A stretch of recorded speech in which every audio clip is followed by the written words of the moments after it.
Good evening, everyone. On behalf of Ladies Study Group in Kolkata, I'm delighted to welcome you all to our webinar today.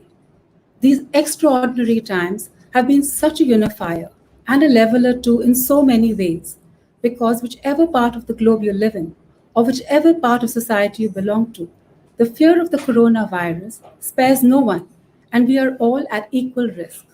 For me personally, I have always been someone who's never put herself in a box, and instead, I've found strength in the belief that I have no labels. And yet, unexpectedly and without warning, everything changed. As a chronic asthmatic who has been on steroids for 25 years, suddenly I'm now labeled as a high risk comorbidity person. Quite an alarming and distressing tag. And I'm sure that so many of you who have tuned in today have underlying health issues and have been put in these very same boxes and are feeling as vulnerable. And now, with COVID 19 truly at our doorsteps here in India, this conversation today has become so relevant for each and every one of us. While there is an overdose of information on the subject, whether it's on the internet, our television screens, and of course, WhatsApp University, what we at Ladies Study Group have planned for all of you today is something very interesting. We have taken advantage of the webinar format and crossed not only local, but state and national borders too. And we have brought our panelists to you.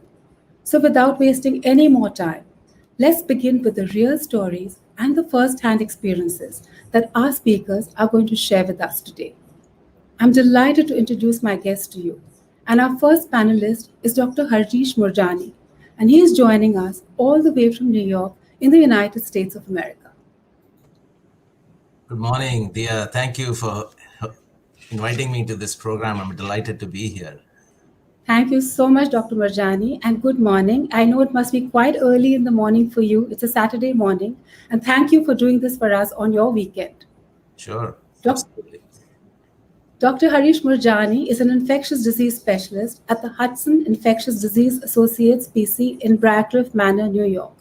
He serves as a clinical assistant professor of medicine at New York Medical College in Valhalla and practices at the Phelps Memorial Hospital Center in Sleepy Hollow and at the Hudson Valley Hospital in Cortlandt Manor, all of which are in New York. He has treated over 800 COVID 19 patients in New York in the last 4 months of the current pandemic. Our next guest is Dr. Sunita Maheshwari from Bangalore.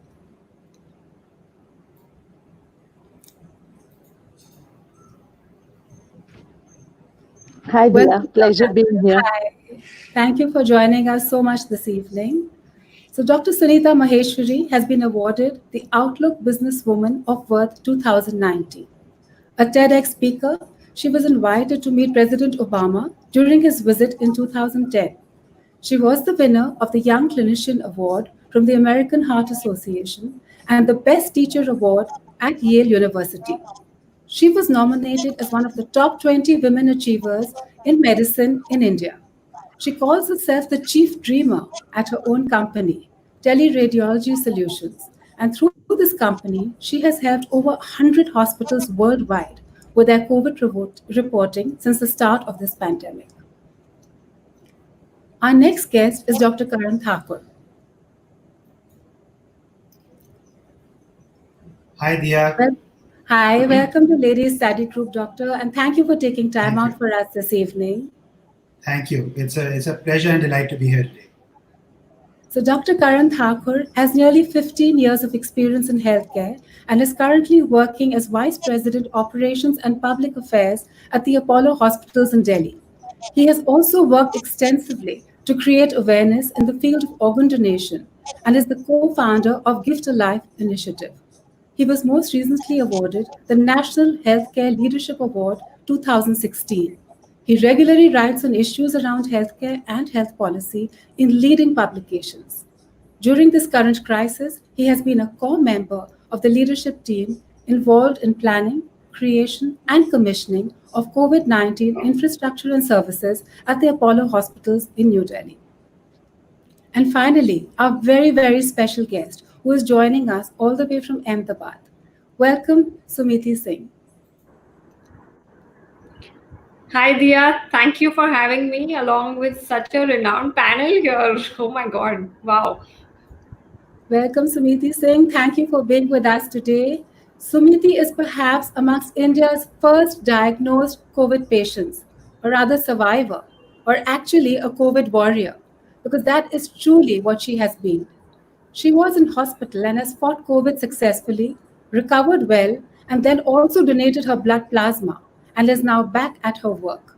She's a successful entrepreneur and runs her own bakery, Seven Violets, in Ahmedabad, and has literally been working, or rather baking, round the clock. And we are so happy that she has fitted us in today to share her experience, or rather, to use her own words, share a warning story rather than a warrior story. So, thank you for taking the time out for Ladies Study Group today. I'm now going to Thank you, hand over Dia. the screen. I'm going to hand over the screen to all of you, and Dr. Karan has very kindly agreed to steer these conversations today. So the stage is yours. Thank you, Dia. Thank you for this opportunity to the Ladies Study Group. So let's get started. How we would like to do it this evening is maybe have a conversation for around 40 minutes, share our experiences, give our thoughts and views and insights on COVID-19 from whatever angle that we've looked at it from or experienced it from, and then leave the last 15 odd minutes for some Q&A from the audience that will stream in as we speak. So I'll just get right into it. Dr. Harish, first to you. You're an infectious disease specialist, vast experience in viruses and how infections happen and how the body responds to it. Can you tell us a bit more about COVID-19? There's a lot of information out there, but it tends to swing between, oh, it's just the flu, to, oh, this is the worst thing that has hit planet Earth since probably the Spanish flu. So where are we on this, and how do you square that circle? So that's a great question. And I think I'm going to try and make it simple so people get a handle on this whole issue. It is a coronavirus. We've seen other coronaviruses before. In fact, common colds that we get on a regular basis are caused by coronaviruses. Coronaviruses have a very simple, the reason they're called coronaviruses is they have these spikes like a crown on the surface. And that's what takes the name coronavirus, a crown. Now, the ability of this crown to attach to certain cells in the body determines what kind of infection coronavirus causes. Most of them can attach to some receptors on the respiratory tree, whether it's in the throat, whether it's in the windpipe, whether it's in the lung, and then subsequently other tissues of the body. This coronavirus, COVID-19, that originated in Wuhan, China, the current pandemic, where it was first diagnosed, is a little bit different. And why it's different is because not if the attachment is the same. So the attachment proteins are different across coronaviruses, but it attaches to the ACE2 receptors, which exist in the oropharynx, in the throat, and also in the lung. There are very few, if any, receptors of attachment for this virus in the bronchial tree, the windpipe, so to say. So that leads to certain specific manifestations of this disease. Once the virus attaches, it has to get internalized into the cell, multiply, and secondarily get released and then infect other cells. So it goes from the throat into the lungs. Once it gets into the lungs, it causes what we call pneumonia. So it's a viral pneumonitis, but that lasts for a few days. Beyond that, what this virus does is extremely unique, which leads me to believe that there is nothing like this we have ever seen in the world. And that is true. When it gets into the lung cells, after it causes pneumonia, it creates a glycoprotein. It's a protein compound that does something to the oxygen carrying capacity of the blood. So the human body, which is designed to have blood flow, take oxygen from the lungs to the other tissues, that whole functioning is disrupted because the body cannot absorb oxygen in this hemoglobin and then deliver it to the tissues actively. So only passive diffusion of oxygen is going on, which is very little for the most part. So the body is starved of oxygen. It also leads to inflammation. The body tissues lining the lung get inflamed. That's the endothelial system. Once that happens, it releases an intense amount of inflammatory cytokines. We call them cytokines. They're compounds that, because they're at such high levels, they start causing damage to the lungs, damage to the heart, damage to the brain, damage to the kidneys. There are also receptors for this virus in the GI tract, in the gastrointestinal tract. So colon, stomach, small intestine, large intestine. And that's why you see the diarrheal illnesses. So you're starting, now I think everybody can understand that once this virus attaches to these blood vessel lining cells in the brain, in the heart, you get heart attacks, you get strokes. We have seen a variety of manifestations of coronavirus. So initially starting with a pharyngitis, a throat infection, migrating to a pneumonitis, pneumonia, viral pneumonia, and then everything else, massive clotting occurs in the whole body. And then that leads to other problems, cytokine release, we call it the cytokine storm, that damages tissues rather than help. We need cytokines to overcome this. We know that. We need the immune system to try and fight this virus. But then when the immune system becomes overactive, it does more damage than harm. So you have to control that. And then, of course, the body then clears the virus over time. We overcome it, we become immune, we develop antibodies, which start to happen on day 7 of the infection and then rev up on day 14. And then it takes about 3 or 4 months for you to achieve peak antibody levels, which then causes resolution of the infection. So a very unique process of infection that we have never seen with any virus ever in the history of mankind. That's very insightful. So, Dr. Harish, if it is so unique, then does the spread of it also have some unique manifestations or origins, or is it very much like any other virus and viral spread? Yeah. So, Karan, I think this is very interesting. So we study infectivity of viruses and the infectiousness of viruses. Two are sort of similar, a little bit different. This virus is, again, very unique. Most viruses, like the flu viruses, which also affect the throat and also affect the bronchial tree and affect the lungs, are transmitted once the infection sets in and there is disease manifestation. So you have coughing, you have a cold, you have runny nose, you have sore throat, you have pneumonia, you have sputum production. That's how you aerosolize the virus. This virus is unique. This can start shedding by just simple talking, coughing, sneezing, before you have symptoms. So when the virus gets into the ACE2 receptor cells in the throat, that's where it starts to multiply. And without causing any symptoms, the patient does not know that they are sick. They have no manifestation, no fever, no nothing. I mean, they could be, but a lot of people are asymptomatic. We call them pre-symptomatic or asymptomatic. It's also called the incubation phase. You can transmit the virus there. So that's one unique part of this virus. And the infectivity of this virus is pretty good, way better than the influenza viruses, in the sense that this can survive on environmental surfaces for up to 4 to 5 days, depending on the surface. On a cardboard, it can survive for a few hours. It can survive on plastic and steel and metal for days, for 5-6 days. So, it's on surfaces and it can be picked up from there by hands and then transmitted to your face. Now, one important thing to remember is the virus doesn't go from one inanimate object to another inanimate object. So you can't go from one piece of cloth to another piece of cloth. It has to go through a live skin. So because it's got ability to attach to living cells, you can pick it up from your hands, then you transmit it from your hands to your face where you inhale it. And all you need is a few viruses to get into your system, into your throat, where it sets up the infection and then starts to explode and multiply. So I think this is very important to understand that you can pick it up with your hands. So you can prevent that. Then from your hands, it has to go to your face. You can prevent it there. From your face, it has to get into your throat. You can prevent it there. And then it gets into the lungs where prevention is not possible. And then ultimately you have to then try and treat that patient and control it. So the point I'm making is that the virus is possibly not preventable because of its ability to just sit everywhere and to be transmitted from people who are just talking to you within 3 or 4 feet.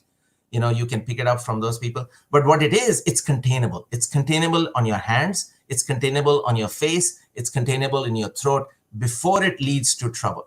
Now, even if it gets through all those defenses, and we can talk about what you can do to prevent it from getting off from each stage before it gets into your lungs. But even if it gets into your lungs, if the amount of virus getting into your lungs is small, you will have a mild illness and you will recover.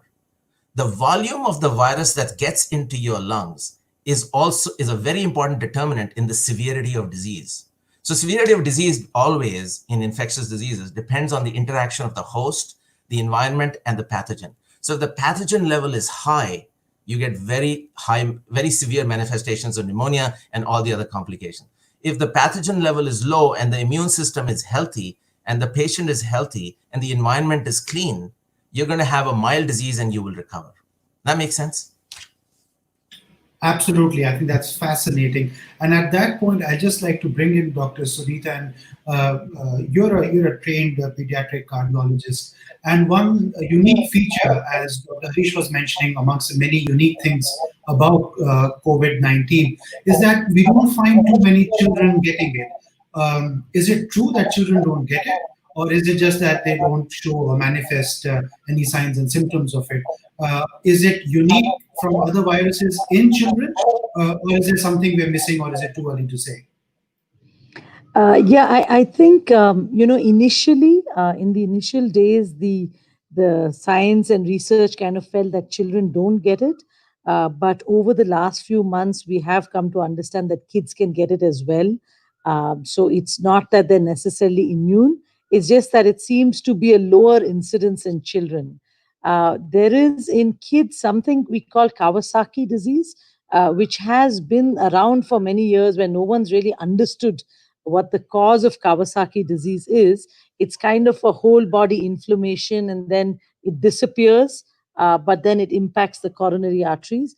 So they were seeing a very similar thing in kids with COVID, where they're getting this, what Dr. Harish described, as inflammation, where these kids are presenting with undefined causes, ill-defined causes of this inflammation. So I would say right now, fortunately, it seems like kids are somewhat protected. For what reason, I don't know. But it's not that it's unheard of. You can still get it in children. So it's important, therefore, obviously, to take the same precautions that one can do to try and prevent it and boost up immunity and so on. So But when we it's talk about prevention, Doctor, when we talk about prevention, and I'll also get Dr. Harish in on this one. So when we're talking about prevention or precautions, are they different for different age groups and categories, or are they uniform and universal? Yeah, I think they're more or less universal. The one difference would be masks, which you can't put on, on a child who's less than 2 years of age. But any kid who's over 2 years should be masked.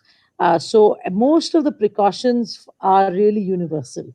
And, of course, there's been a lot out there for everyone in terms of what you can do to prevent. And clearly, none of them are 100%. But certainly things like social distancing and keeping some distance, washing hands so that you don't, even if you get it on your hand, you're not then touching your face. And as Dr. Harish was explaining, from the face, it goes inwards. So, frequent hand washing is very good prevention. And then I think the mask issue has been a flip flop. 2 months ago, WHO kind of said, well, masks are optional, only for healthcare workers. But I think June 6th, the statement has come out saying, please, general public to mask. And really, Asia, for instance, in Korea and Thailand, they've always masked. In Singapore, they're quite used to putting on a mask when there's a viral infection. They put on masks in the subways. Japan puts on masks. So they've shown a lower incidence. So I think there's enough data out there to support that wearing a mask, and it doesn't have to be a medical mask. It can be a homemade mask, a cloth mask, or whatever mask. And there are a lot of masks now available in India, which wasn't the case 2 months ago. I think when the pandemic first came, the issue was there weren't enough masks for the doctors and the healthcare workers and the nurses. But today there are enough medical masks for them, and there are enough non-medical masks for everyone else to wear.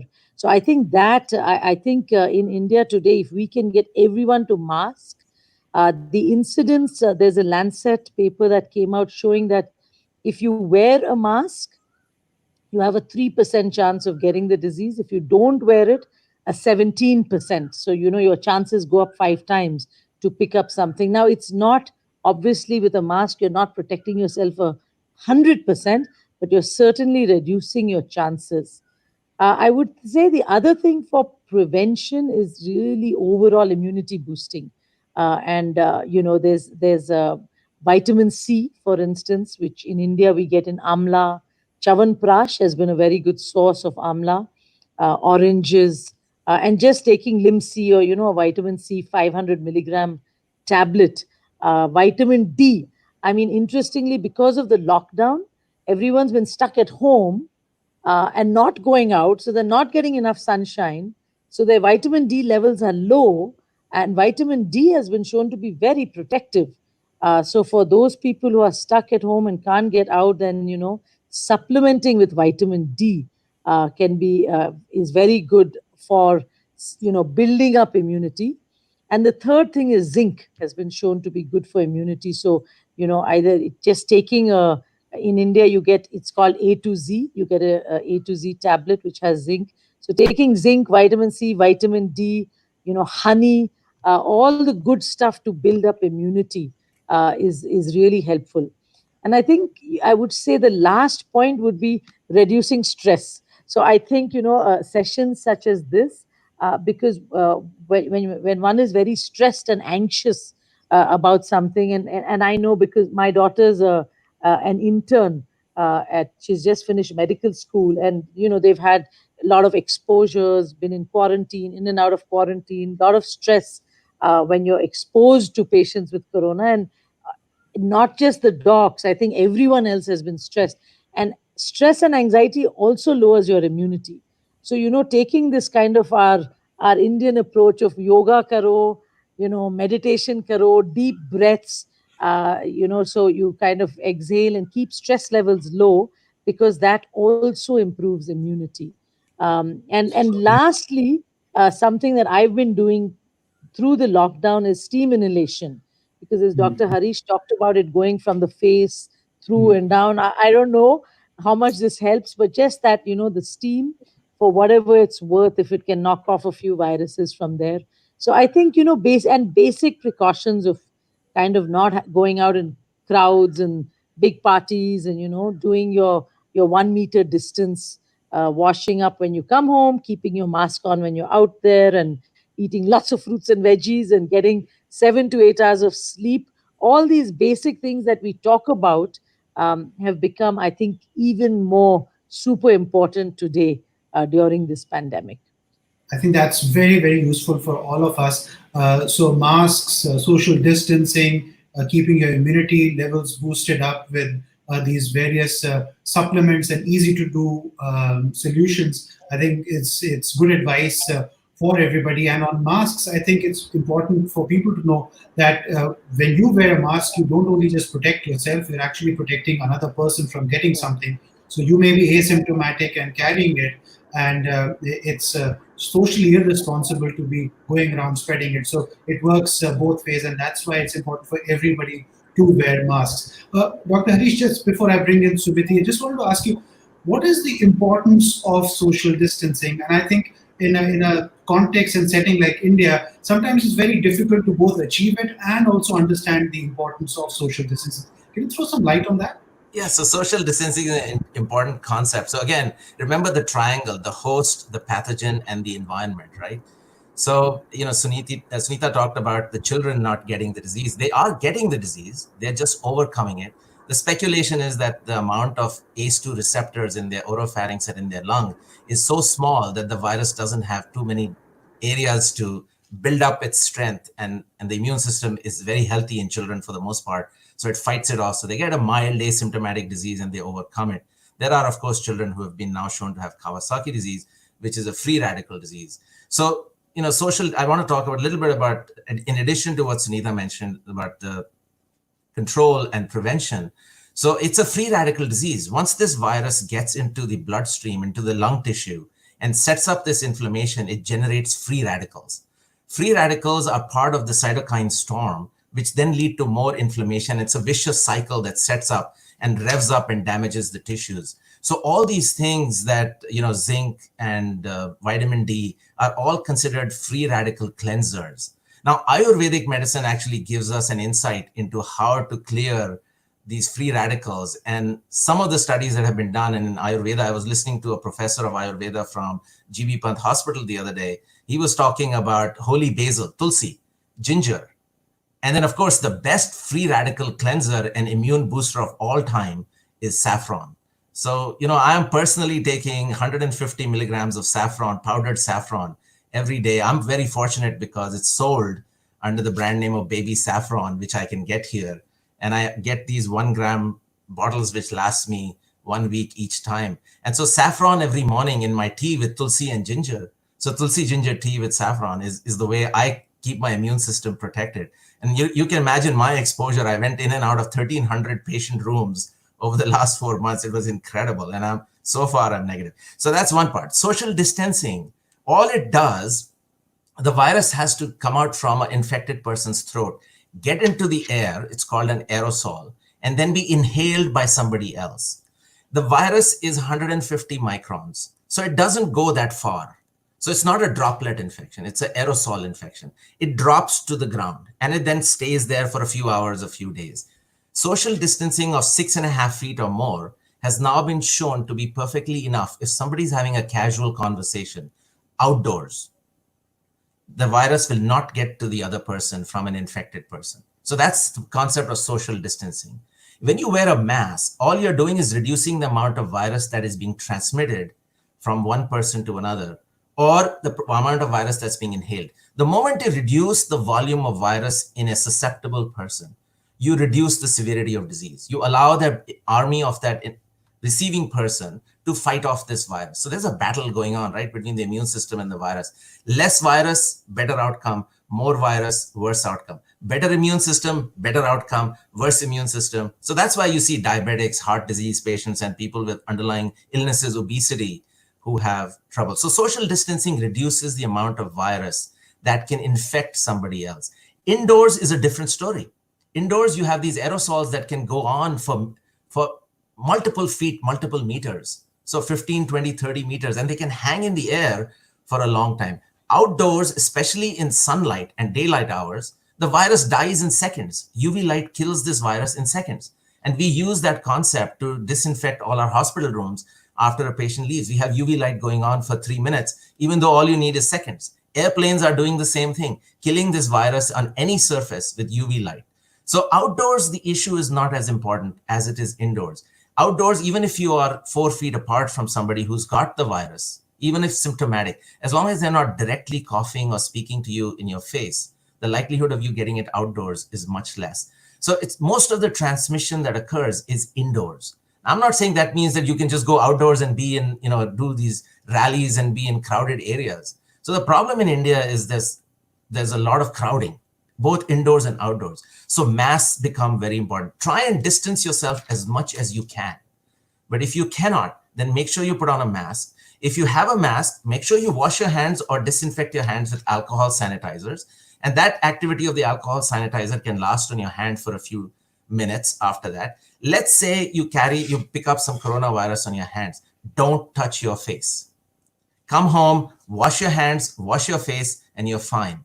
So masks help, absolutely help. So I think this whole, initial thing about masks don't help and that we should not put on masks, that was all political, sort of nonsense, which because there was a shortage of masks, we were caught unprepared.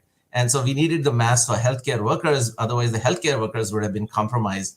And that we saw that initially till we got our full personal protective equipment. So social distancing absolutely reduces the amount of community viral load, reduces the transmission, reduces the severity of disease, which then further reduces transmission because people who are not severely ill don't produce a lot of virus. So I think it's a very important concept in prevention of this disease until herd immunity builds up or there's a vaccine, an effective vaccine. Right. So that's very useful. And from a set of warriors to another set of warriors, I'd like to bring in Sumiti now. Sumiti, I think all of us would be really interested in hearing your experience both as a patient and as a former patient, and that journey from being a patient to a former patient. How do you think you got it? How do you think you might have gotten it? And how was that journey? And demystify COVID-19 for all of us? Okay. So first of all, I'm very privileged to be in a part of this panel, and I'm getting information which I hoped I had received way back in Feb or early March, which is when I decided to travel to Finland. On my way back, I was is when I think I contracted the disease from either of the airports. But I was following what was happening in China, in Wuhan, and in Italy a little bit as well. So I was prepared. I had worn my N99 mask. I was taking my Amla vitamin C shots from January onwards. I've been on A to Z for the last 3 or 4 months. I had a sanitizer. I had it hanging from the bag. I did all that it takes to kind of avoid, getting coronavirus on my journey. Also, at that time in India, nobody was really talking about it. So, for me, and I was the only one who really knew about coronavirus around me.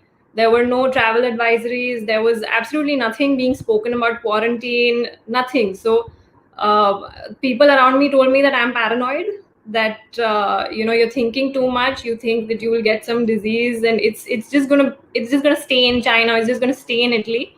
And it was a trip that I really wanted to do, so I thought I'll take the risk. But if they are recommending 9 things to do, I'll do 11 and go, and I will not contract it. So after I came back, I was absolutely fine for about 2 days. And after which, some of the symptoms began. I got a very mild fever and a chill. So even at that time, quarantining hadn't really started. And if anyone was talking about anything, it was quarantine. It was to quarantine. But to protect my family, I went into isolation completely, because I was aware about how fast it can spread, or at least how fast it was spreading in China. So I think the R naught there was about 2 or 3 at that point in time. So I locked myself up in a room for about 4 or 5 days. I called my GP, and they started me on antibiotics. They considered it a mild respiratory disorder, infection, sorry, and I had antibiotics for those. 4 days later, I started developing a little cough, and that's it. One of my doctor friends asked me to come down and meet her. I went with a mask alone in a car, not wanting to risk anyone or infect anyone else in my family. And that's it. 2 days later, I got tested positive. I guess I was the second patient of Ahmedabad at that time. The first patient was declared about 3 or 4 hours before me.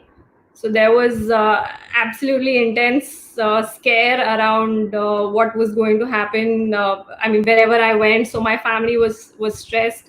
Where I worked, the people were tense. That's it. So after which my antivirals began. I was in the hospital for about 11 days. I was also the first to come out in Gujarat after testing negative twice. And that's been about 45-50 days since I'm out now. So it was a stressful journey for anyone. I mean, I had a mild case of the coronavirus, but for anyone who calls it a flu or influenza, a mild case of coronavirus is not equal to a mild case of the flu. It takes an entire toll on your body. It took me about 40-50 days to recover completely. My sense of smell took about a month and a half. I had extreme pressure on my chest, even though my blood O2 did not go down at all. Even after I came out, you keep feeling different sensations, a little rash on your hands, a little tightness in the chest, little bit. You feel like your lungs are not filling with oxygen way after you come out. So that is my experience. I'm sure everyone has different experiences with coronavirus. Like Dr. Harish said, you're not quite sure as to which part of the body it will attack. But I would say avoid it as much as you can. Absolutely. That's fascinating. And thanks for that insight.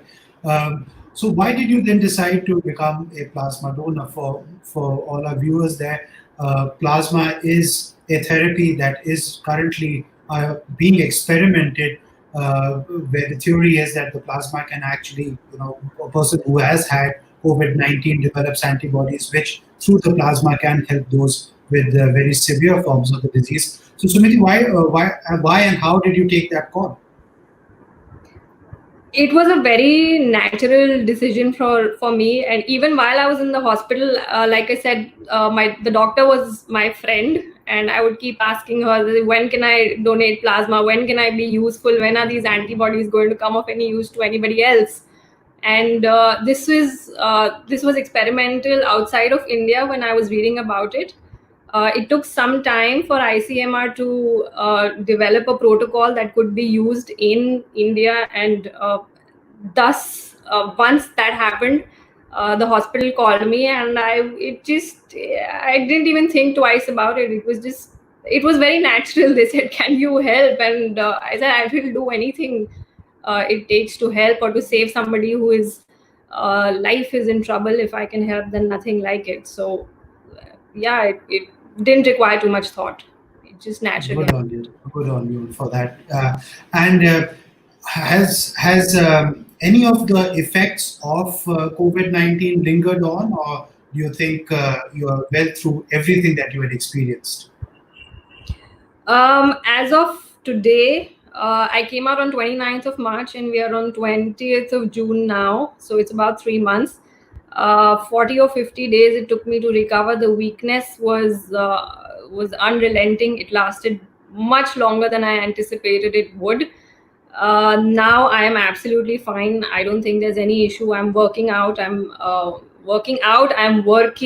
I'm doing everything that I used to do pre-COVID, and I think I'm doing very well now. That's great. And this question is going to be actually asked to all the panelists, but first to you. We've spoken about the physicality of the disease, the prevention of the disease, but could you throw some light on what it does on mental health of you or of an individual? Because it's an incredibly lonely experience fighting through the disease, because you're in an isolation ward, you can't even recognize your doctors and nurses, which in a normal hospitalization, you build that relationship.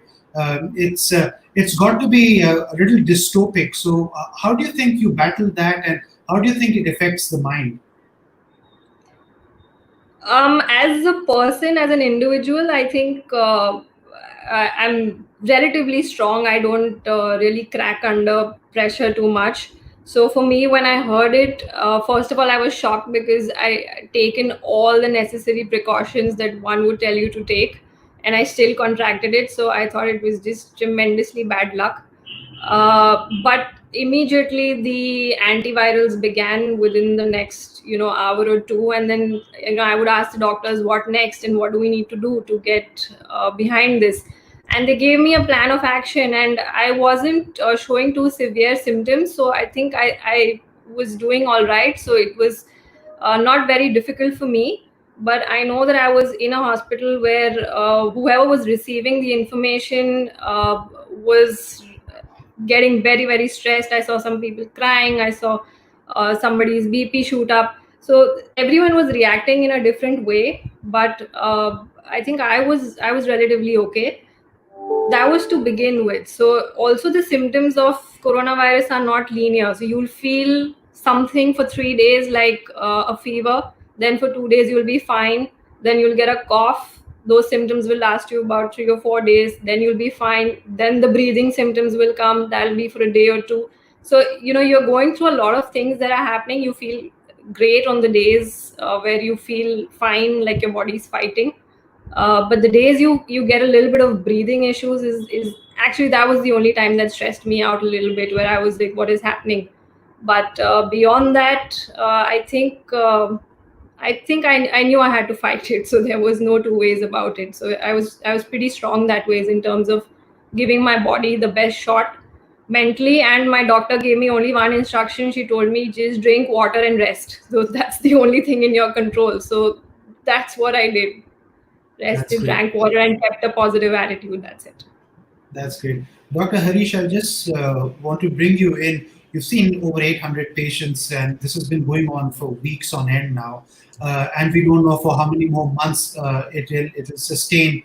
and be a important part of your professional life and personal life also. So, as a doctor, how do you keep stress in check? What are the things that doctors do? Because it's a tough situation to see patients. It's a tough way to operate. Throw us some. I mean, give us some insights on how it is like to treat COVID-19 patients, and how do you manage that stress? Yeah, so I think the mental health part of this is something that we are going to have to deal with not only just now, but for many, many months to come. Before I get into the mental health issue, I want to mention one other thing, and that's regular exercise. So Joseph Pilates was a man who studied yoga and then went to Germany, where he instituted yoga on steroids with machines. His experience during the 1918 pandemic on a little island in a camp, where he was one of the 9 camps on that island, where he made all his fellow prisoners on that camp, 8,000 of them, exercise every morning.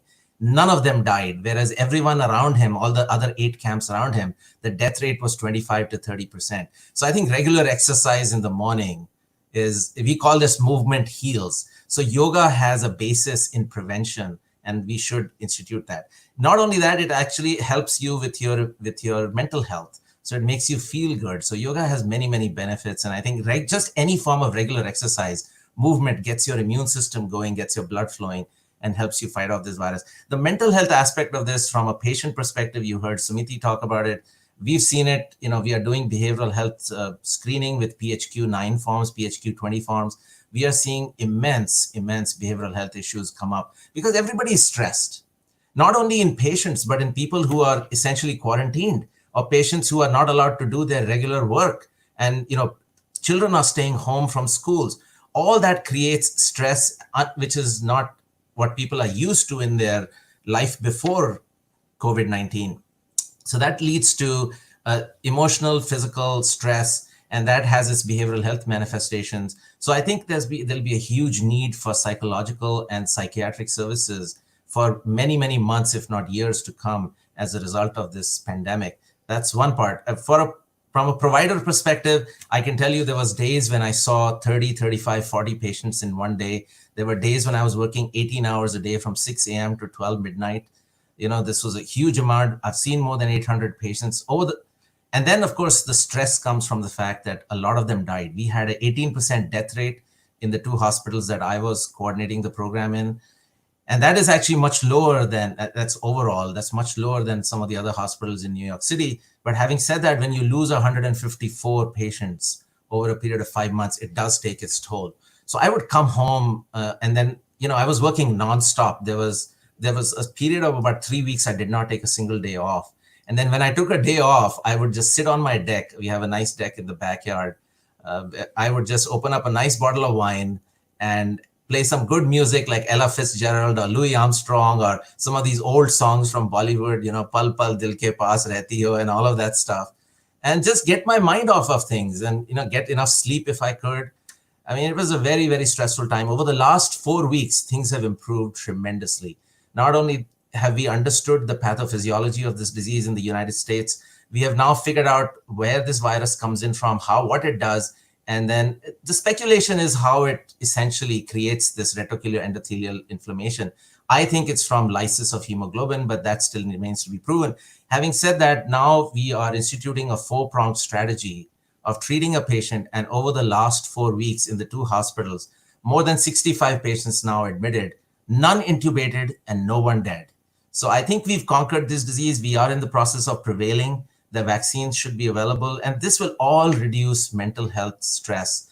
People are out, they're working. We are in phase 2 right now in Westchester, phase 1 in New York City, soon to go to phase 2 opening. And sooner or later, this will end. We will prevail just like we did in the pandemic. But, instead of having panic and fear, if we understand the disease and deal with it in a very structured, knowledge-based fashion and prevent ourselves from getting this virus, or if we can't prevent it, at least reducing the amount of virus that gets in so you get a mild illness and you recover, I think will help for a long, long time. That's very useful. Thanks for that very uplifting message. I'd just like all our viewers to also get a glimpse of what it is like to be in those wards if Debuda can just pull up that picture that we've got, the photograph of, and guess who's that? That's Dr. Harish there. Could you just throw some light on this photograph, this moment probably? Yeah, so this was taken end of February when we had limitations of personal protective equipment. But as you can see, I insisted that I be given the state of the art at that time. So, and of course, over the next month or so, we evolved. I was then given a hazmat suit on a daily basis. And I was given not just goggles and a hat, but also a visor in front so that if somebody was coughing.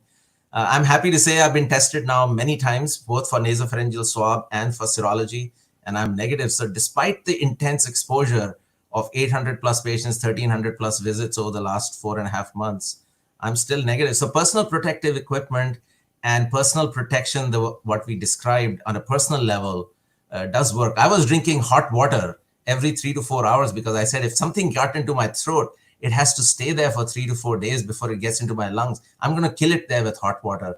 So I do that. I also forgot to mention I do haldi milk at night, every night. And I've done that for 25 years. And I have to say, touch wood, I still haven't taken a single day off for sickness in the last 26 years that I've been an infectious disease doctor. Haldi milk is something that is well described. So, taking 1 teaspoon of haldi in a quarter cup of milk at night and sipping it so it coats your throat. Turmeric has now been shown in many studies to actually kill the virus on contact. So, that's what I did. I've been doing it for 25 years, 26 years now, and I'm continuing to do it. So that was me with the personal protective equipment. I didn't send you the picture of my hazmat suit, which I then put on for the last couple of months. Not anymore now. Now we are down to much lower levels of virus. So. Thanks for that insight, and also on what one can do to protect yourself. Dr. Sunita, I'd just like to bring you in as we're just running up on time. 2 questions to you. One, who and when should you get tested? And I know there are guidelines for this. The Indian Council of Medical Research has very stringent guidelines on who can test and who should get tested. Just as some thumb rules for our audience here, who should get tested? And my second question is, with the lockdown that was in place, how did you ensure continuity of service? What are the new age technologies that probably you used to make sure that your patients continue to have access to good care? I think thanks for those questions. I think in terms of who should get tested, that's been changing almost every day, at least in India and all over the world. I have doctor friends in UK, for instance, who got COVID and were told to just stay home till they got very sick and then got tested. But in India, it's been changing based on having the kits. In the early days, we didn't have enough kits, so they were only testing patients who were symptomatic. And today we do have more kits. So now it's even contacts, apart from symptoms, contacts are getting tested. The one question that remains is if you want to travel today, can you go and just get tested? Right now, no. But I think that will also change as travel opens up. But certainly, if you're in India, if you're symptomatic, you can get tested. Or if you've been in contact with someone who has tested positive. So that's in terms of testing. In terms of, I'm a pediatric cardiologist, but also an entrepreneur. So we run a teleradiology service and we cover 100 hospitals in the United States and then many hospitals in India and Africa. So on Sunday, if you remember when Prime Minister Modi had announced this lockdown, that first lockdown, we actually had to do drills to ensure we are already a tele setup, but we have a office in Bangalore. Everyone comes into the office. So that one day we did this drill where we kind of got 90% of people to work from home. And thank God we did it because, in a 4-hour notice, there was a lockdown and we cover 24/7 emergency rooms of hospitals. So, we needed to be having our doctors. We have about 100 radiologists. We needed them to be able to continue to report. And so everyone very quickly, in 24 hours, we moved to work from home. And I think that was a huge technological challenge, but we were able to do it. Fortunately, I think the bandwidth is now there in India. Everyone had laptops. We have a cloud-based workflow. But in terms of, patients who come to the clinic to see their doc, that was a huge challenge during the lockdown. For one, the patients didn't want to come, and two, the lot we had to put. We didn't want all our doctors to get exposed. And before March 25th, 2020, telemedicine was not legal in India. Unlike in the US, where telemedicine has been there, in India it was considered illegal. But on March 25th, the Ministry of Health of India made telemedicine legal. They basically overrode the Medical Council of India, and they realized, because if you're not going to be able to now at least see your doctor on tele, and you can't get to your doctor because of the lockdown, and a lot of the clinics had to shut down during the lockdown, then the patients had nowhere to go. And so we actually, within 3 days, we got all our docs. I also run a chain of 24 clinics in Bangalore. We got all our doctors on telemedicine, and I think across India, almost every doctor who could got onto a telemedicine platform, and that at least enabled us to be in touch with the patients, to give them the consultations, provide, tell them basic things that they could do, counseling services, nutrition. And we did a lot of e-pharmacy drop-offs, because people were very scared to come out and pick up their medicines. So we would send it in the ambulance, contactless, put it outside their apartment so that they could pick it up. So a lot of, I think a lot of medical professionals and clinics and hospitals in India kind of had to very quickly figure out a new way of functioning. Literally at 48-hour notice, figuring out telemedicine, pharmacy drop-offs, and, using telediagnostics.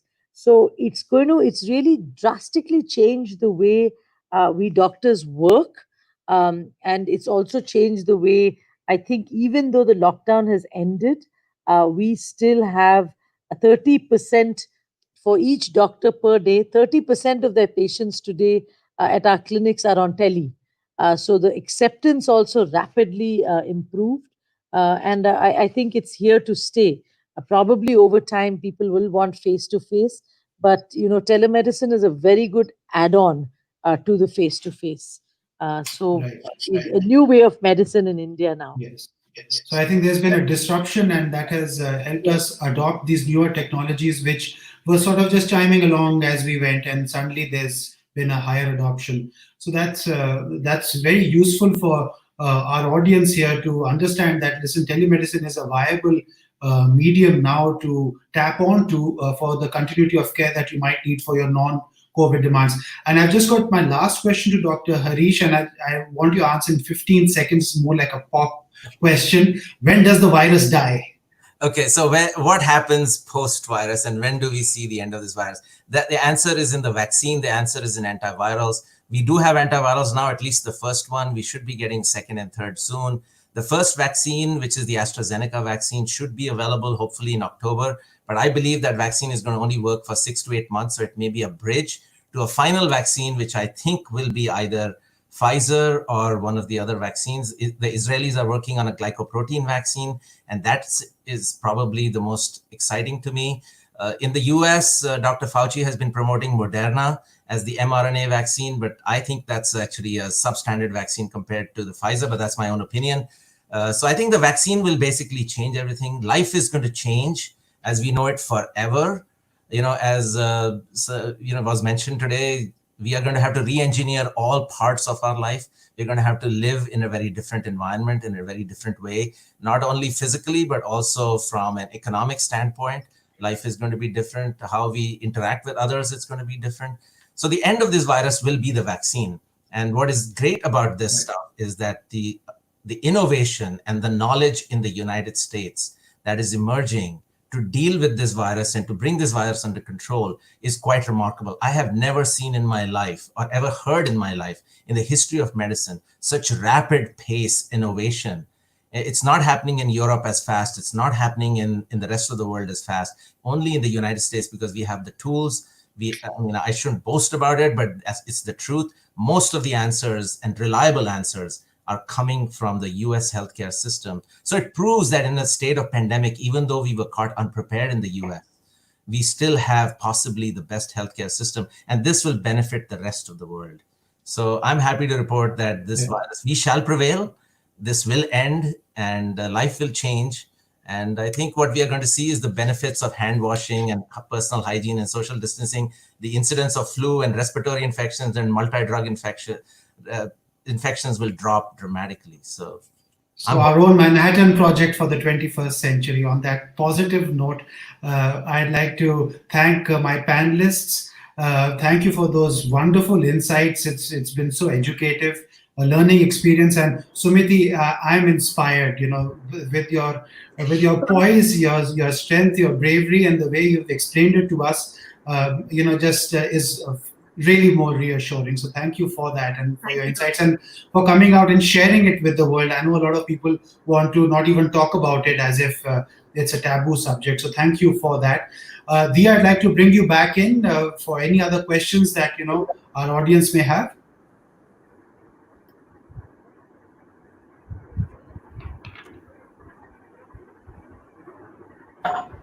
Hi, sorry.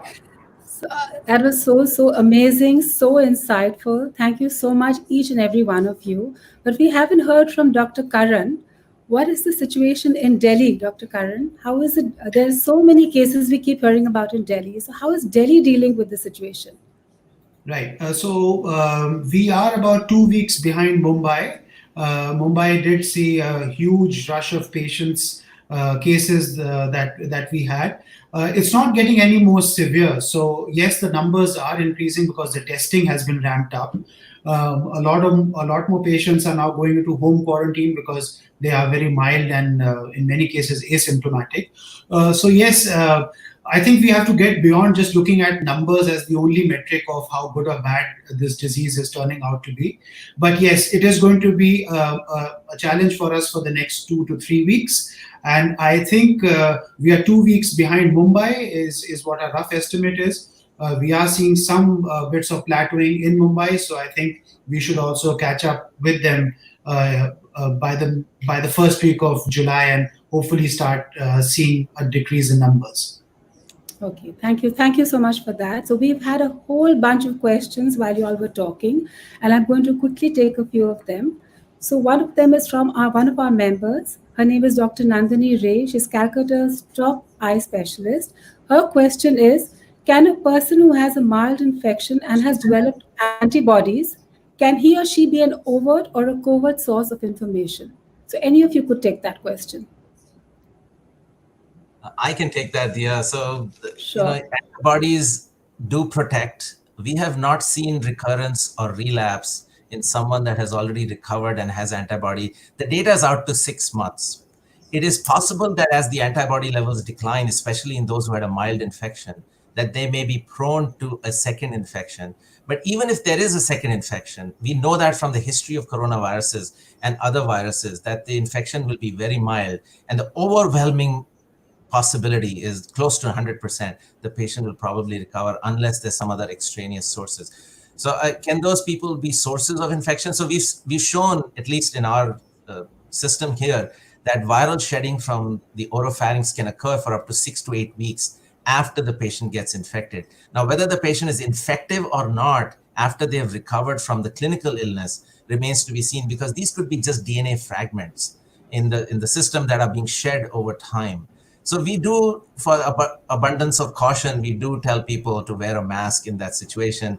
We do not transfer people back to closed settings if they are still positive, even though they may have recovered from the infection. So, the whole re-engineering of the medical system and how do you place these people in long-term facilities and all of that. Can they also get other inflammatory conditions? Possible, we don't know that yet. We are seeing flares of cases of inflammation over the 3 or 4 weeks following an infection, but not beyond that. So I hope that answers that question. I think so. And what she also asked, can the viral entry through one's conjunctiva, can it transfer while you're rubbing your eyes? And can this lead to enough load of virus for a major infection? So that has been looked at, ophthalmological possibility of ophthalmology or eye conjunctiva tissues serving as a source for infection, and the answer is no. Unless there's a tear in the conjunctiva, if you rub your eyes very harshly and it somehow gets in, there are no ACE2 receptors in the eye mucosa, in the conjunctiva, and in the other tissues of the eye. So the likelihood is close to zero. And so far, I'm not aware of even one anecdotal case where the transmission was documented through the eyes. So I doubt it. Okay, thank you for that. And Sita Ghosh, our member Sita Ghosh asked, does the virus float in the air? Yeah, we talked about that, Dia. Yes, it does for a few minutes. Yes. And in indoors, it can last for up to 30, 45 minutes in the air. In laminar flow rooms where there is not vertical ventilation, but laminar ventilation, it can last for hours and it can travel several feet. So one has to be very careful indoors. Outdoors, of course not. Outdoors, it only lasts for a few seconds and then it falls to the ground. Dr. Harish, I think it will be useful for people to understand there are these terms which are going around. It spreads through the air and it spreads through an aerosol. I think we should draw out the distinction between the two. Yeah, so spreading through the air is really not the way coronaviruses are spread, and this is not an exception to that. So it's not airborne, it's droplet. So it has to hang in the air for a little bit, and then you can inhale it. But that's it has to do with direct coughing into somebody's face if you are the infected person, or if you're the susceptible one and somebody's just throwing virus in your face, maybe. But other than that, catching it through the air incidentally is virtually impossible. No one has shown that, including on an airplane. There's been no transmission. There was speculation that airplanes could be sources of transmission, but they have not been because of the way they're engineered and because of the way you are protected on an airplane with the engineering designs of these ventilation systems over there. So no, it's not transmitted through the air. The answer is no. Okay, super. Interestingly, they're saying aeroplanes are the safest place to be. Because of the way the air flows, they actually push Yes. it all out. So Yes, airports are not, but aeroplanes, yes. That is correct. So a commercial airplane over the last 25 years is designed with segmented ventilation. The ventilation comes in from the sides and is sucked up. So it's not laminar. It's vertical transmission. Not only that, it's 12 air exchanges per hour through 6 stages of HEPA 99 filtration. That's mandatory. And that's way better that's 100 times better than what we see in hospitals and in negative air pressure rooms. Not only that, you have your personal jet. So if you have that vent and you direct it to your forehead, you're creating turbulence around you about 8 to 10 inches. Nothing can penetrate that turbulence because everything is being sucked out and up. So even if someone's sitting next to you with COVID, they cannot transmit to you. So airplane transmission has not been shown. There was this speculation about this flight from Wuhan to Tel Aviv, where 2 people got infected, but we really don't know whether they got infected on a plane or they were already infected and tested negative because, with limitations of testing. So no, airplanes are the safest place to be, provided you follow certain precautions. Thank you. So Vandana Lohia is asking, is it true that heat destroys this virus? That's a great question. Heat does destroy the virus. So hot liquids can destroy the virus in your throat. Steam, as Sunita mentioned, can destroy the virus in your respiratory tree, but be careful about steam. It can do a lot of damage to your internal tissues. I've seen people using hair dryers to shove up air up their nostrils. Not recommended because that will cause sinusitis and push bacteria into the sinuses. I don't recommend it. I don't do steam inhalation because I think there are better ways of sort of controlling this virus, but heat does kill this virus, yes. And so does UV light. So sunlight will kill the virus. So Srila Mitra, one of our members, she's asking, is the virus mutating? And are there some versions which are more resistant than the others? Great question. Be careful what you read and what you see.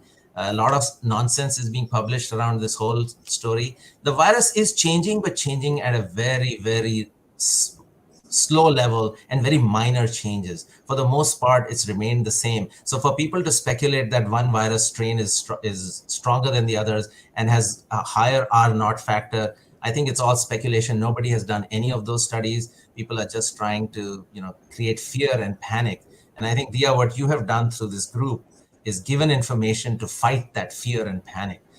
Knowledge is power. And I think what we are doing here today is giving knowledge to people so they can fight this virus at a personal level, which is the best place to fight this virus at. So yes, community level protection does work, but personal level protection, as we've talked about the various aspects of that, are the key to solving this problem. So, one of our members, Sangeeta Maheshwari, she's asking, how safe are cancer patients in this COVID-19 and what precautions should a cancer patient take at this time? I'll let Sunita answer that one. Yeah, I think, the issue for cancer patients is, of course, that especially if they're on chemo, their immunity is lower. So they're certainly more susceptible. So for cancer patients, it would be, even more essential to really maintain distance, uh, mask up and take immunity boosters. They obviously can't postpone their chemotherapy if that's needed. So they would have to go ahead, but using even extra precautions, I think, than normal people. So this would be considered a comorbidity with higher risk. So certainly more isolation and more cleanliness and more of everything. And you heard Sumiti's story that even though she did everything, she still got it. I think the fact is she's here to live to tell the tale. So probably the viral load, because of what she did, the viral load hopefully wasn't that high, and she was able to recover. So I think even for cancer patients, if you can do a lot of those things of keeping a distance from other people, wearing a mask, taking all the same precautions we talked about, and keeping immunity up. I'm going to add haldi now, haldi milk to it, but keeping immunity up with everything. You just, as long as you don't have a huge inoculum of a virus hitting you, you can be safe.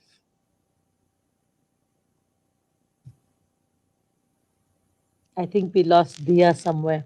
Technical issues. I think one of the questions I saw, Dr. Harish, is what is the treatment today for patients in the hospital? So Yes. if you could share your New York experience of what you're doing. Yeah, so initially when we started this pandemic and we had a huge load of patients, any given day, 30, 40 new patients at the hospital that I was at, we were just throwing the kitchen sink at patients. We didn't know what to do. We were intubating them. We did realize later on that putting them on a ventilator really doesn't help, because the problem is with the oxygen uptake and oxygen delivery at the tissues. The problem is not at is not limited by airway oxygen. There's enough oxygen going in, and so you're basically living on diffused oxygen rather than on hemoglobin oxygen. So, and then we started using steroids. So unlike the British who have reported that dexamethasone works, I haven't even seen the study yet. For them to release a study saying Decadron is the cure and reduces death is all nonsense. They've reduced it through BBC rather than through a peer-reviewed process, which they should have done. I want to see that data. I want to see, what the confounding factors are in that study. So before anybody jumps onto the fact that they should be on Decadron for 10 days, be careful. We saw in the US very clearly increased death rates on people with steroids. So we stopped using them. And as I said, over the last 4 to 5 weeks, we have reduced intubation and death rates to close to zero. It's a 4-pronged attack. There's remdesivir, which is an antiviral. So it kills the virus, whatever virus is multiplying. So if you can give it in the first 7 days of the illness, where the viral multiplication is the highest, then you get a much better benefit. If you use it late and the patient presents late in the illness, 14 to 21 days into the illness, then of course the benefit is much less. So that's one thing. 2, we know there's a cytokine storm. So we ablate the cytokine storm. There are many strategies. There are antibodies now, and there are JAK1 and JAK2 inhibitors. So I'm personally, my favorite is JAK1, JAK2 inhibition, because it modulates the cytokine storm. So it allows the cytokines to do what they do, which is help repair and fight the virus. But there's no storm, there's no spike, which does the damage. So that's the second part. The third part is, of course, anticoagulation. We are very, very aggressive about anticoagulating people from day one, because we know it's an endothelial inflammation. We know there are microthrombi, even though you may not pick it up. The D-dimer levels are sky high, 30,000, 40,000, 50,000. So there's clotting going on in the whole body. And so we give aggressive anticoagulation, full anticoagulation. We've even done low-dose thrombolytic therapy in some patients with some benefit. And then the fourth cornerstone is, of course, plasma. So it takes the body 7 to 14 days to start manufacturing antibody. You can use those first 14 days to give someone else's antibody to the patient. And how it helps is either neutralizes the virus directly by neutralizing the surface protein, or it can actually prevent the glycoprotein that this virus is producing from working and causing the inflammation and causing the lysis of hemoglobin. So that's speculation on my part. We don't know yet how it works, but it's clear the 4 cornerstones of treatment you initiate on day 1. It is very, very clear to me in the last 4 weeks that you can actually reduce death rates down to near 0. So talking about death rates, I wanted to ask Dr. Karan, India has a much lower mortality rate compared to other countries. Is there any particular reason? Do we have a better immunity, or what do you think the reason for this is? I think it's a matter of research, but whatever has been projected as a solution or a reason is purely speculative. There has been talk about the vaccination that we got as children, the BCG vaccine, having something to do with it. There are other theories around malaria and the population having more HCQ in their system. But frankly, there is no answer yet. And we also don't know the actual death rate from COVID-19 because some of the surveillance data that has come is still sketchy. We haven't tested enough, and we don't know many of the deaths that have happened, whether they were COVID related or of COVID positive patients. So I think the jury is still out as to why it is lower. It definitely is in terms of the measured data that we have. But I think it needs a lot more work before we can come to a definitive answer to that. Okay, thank you for that. And Sumiti, we have a question for you from Anuradha Kanoria. She wants to know I know you've spoken about the stigma, but can you tell us a little more? There is this huge stigma about people coming out and talking, and your story is so inspiring. Can you share some more light on this for us? Okay. So I hail from Ahmedabad, which is a small town relatively. And like I said, I was the second patient. When I was in, and by the time I was declared positive, within the next 1 hour, we had WhatsApp forwards going left, right, center for me, not just me, but also the index patient. So I knew what is going to happen. There was a lot of rumors floating as to where we had gone. So what I did was I wrote a whole Facebook post about how I isolated myself, all the measures I took while flying to Finland and back. So I just wrote everything, and it was a huge post. It got shared over 1,500 times, and it got quoted in the newspaper. Everything that I did to ensure that my family doesn't contract it from me as well. So I took the bull by its horns. I didn't go for the Sigma part. I just wrote everything that was happening to me, let people hear from the horse's mouth as to what I'm experiencing, how I'm getting better. And that also gave a little bit of a positive outlook to anyone who was extremely perturbed or scared with COVID coming to India. So that's what I did. I went the other way. Fantastic. And Dr. Harish, there's a question for you that you have suggested we all have haldi milk. What about those who are lactose intolerant? What do they do? Yeah, so the concept of haldi, described in Ayurvedic medicines over the last 4,000 years is pretty clear. Haldi likes fat. And for the haldi to paint the throat where the virus is, where you want to kill it, with contact with haldi. So I'm not trying to do haldi into my stomach. For that, you can take, curcumin tablets with with black pepper and oil. That's easy. But how do you coat it on your throat? So it has to be accompanied by milk, but something with fat in it. So people who are lactose intolerant should do it with a little bit of oil or other lactate milks which have a little bit of fat in it. So soya milk maybe has fat in it. Anything that has fat, because fat will take the haldi and release it onto your tissues in your throat. Water will not. So you have to figure out a way in lactose intolerant people. I know people are doing almond milk here. They're doing soya milk here. Anything that has fat in it. And so maybe you have to add a little more haldi to that sort of in that composition. So it gets on your throat. Do it as the last thing of the night before you go to sleep, after you have brushed your teeth, so that the haldi just stays there and kills the virus there over the next few hours, including all the other bad bugs. I'm telling you, I've been doing it for 26 years. Not a single sick day. Touch wood again. Oh my God. So one last question from one of our members, Vandana, and she asked, can one get a relapse of COVID-19? Yeah. Have there been any cases? Have you seen any such data so far? So there's anecdotal cases described from Korea and now a couple of them from the US. Whether they are true relapses or just, other diseases and the patient is still shedding virus, we don't yet know. Suffices to say that the millions of people who have had it, we now have data 6 months out that the relapse rate, if there is one, is probably negligible. So there is immunity. How long that immunity lasts, we don't know. But even if the relapse does occur, as I said before, I think it's going to be mild and people will recover. And so there's not much to worry about, even if you get a relapse. If you get a relapse, I'm not even sure there is a relapse. So Sumiti can rest easy. Yes. Yes. So can we all. It's very reassuring to hear that for all of us. So thank you so much. I'm going to ask my Vice President, Ms. Sumita Di, to come and speak to all of you now. So can you please join us, Sumita Di? Yes, yeah. We thank Dr. Harish Murjani, Dr. Sunita Maheshwari, Dr. Karan Thakur for giving time to update us on the status of COVID-19 and related precautionary measures for us to stay safe. We thank Ms. Sumiti Singh for sharing her COVID experience and the media for their support. We are excited to announce that our forthcoming event will be with amazing Salim and Suleiman with singer-songwriter Dhruv Kent on Friday, 26th June.